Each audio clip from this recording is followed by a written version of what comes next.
Welcome back to Mexico, actually. We're so glad to have you here.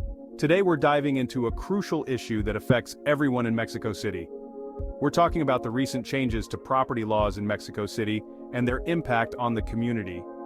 What do these changes mean for property ownership and how will they affect daily life and the future? Stay with us as we break it all down for you. Imagine waking up one morning and discovering that your property rights have been rewritten. Without any warning, you no longer own your home or your business has been taken away. This week, the Mexico City government and Congress have taken a bold and controversial step that only benefits the government. By repealing a key paragraph of current legislation and the Article 3 of the city's constitution, they have sparked fear and concern about the future of families. Here's the crucial point. The change moves the management of private property to Article 27 of the city's constitution, is a move that many feared. Experts and specialists in law argue that this opens the door to widespread property seizures, shaking the foundations of homes for 3.5 million city residents. What are they trying to achieve? Treating private property as a strategic asset, instead of an inherent right protected as a human right. This means that concessions replace absolute ownership, transferring ownership to the Mexico City government, which can take it away from you at any time. This law reform was manipulated with promises of solving the housing shortage. However, instead of granting properties, it puts them all in the name of the state. Experts warn that it undermines legal certainty and the protection of human rights, referring to international treaties such as the Pact of San Jose in its Articles 1 and 22 of the convention. The population is worried because the government of López Obrador and his comrades have taken the laws to gain control over everything, and people don't know why they need all these properties or money. For a long time it has been difficult to acquire, as a Mexican, a property in Mexico City if it is not through inheritance. And from the looks of it, the work and money invested for generations of parents and grandparents will disappear.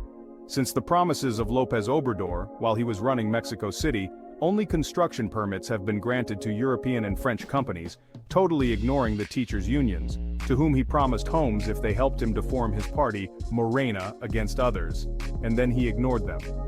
The same thing happened when his student and political party comrade, Marcelo Ebrard, was at the head of Mexico City, even allowed the entry of Chinese companies, which are a big problem for the city's economy today. After him, Mexico City was in the hands of AMLO's student, Claudia Sheinbaum Pardo, who used the Housing Institute of Mexico City as criminal cells to dispossess the original homeowners. On August 3, 2023, victims of dispossession of homes and businesses by the operation of housing organizations and the Housing Institute of Mexico City, INVI itself, went to the city Congress to publicize their cases and denounced opacity, influence peddling, and omission on the part of the agency and the authorities who, promising homes to their criminals, have used force and stolen properties.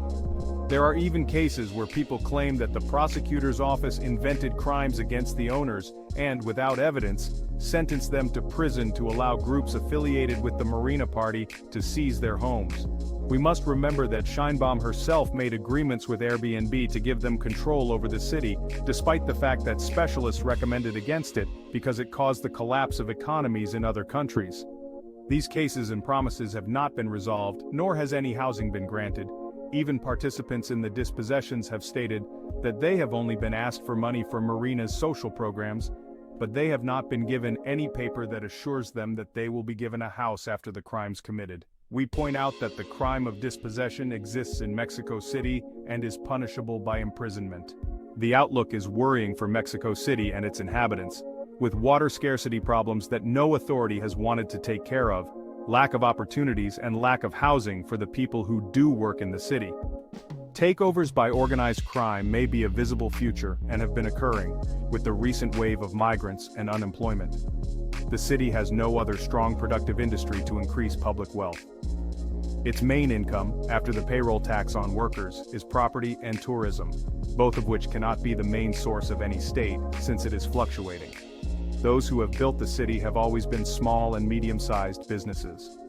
However, since Marina took office, they have taken away support from small entrepreneurs and exposed to or reduced by extortion from organized crime in recent months.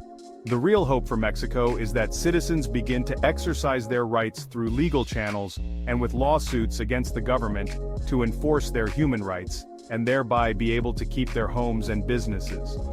Don't forget to subscribe to our channel for more updates on these important issues in Mexico.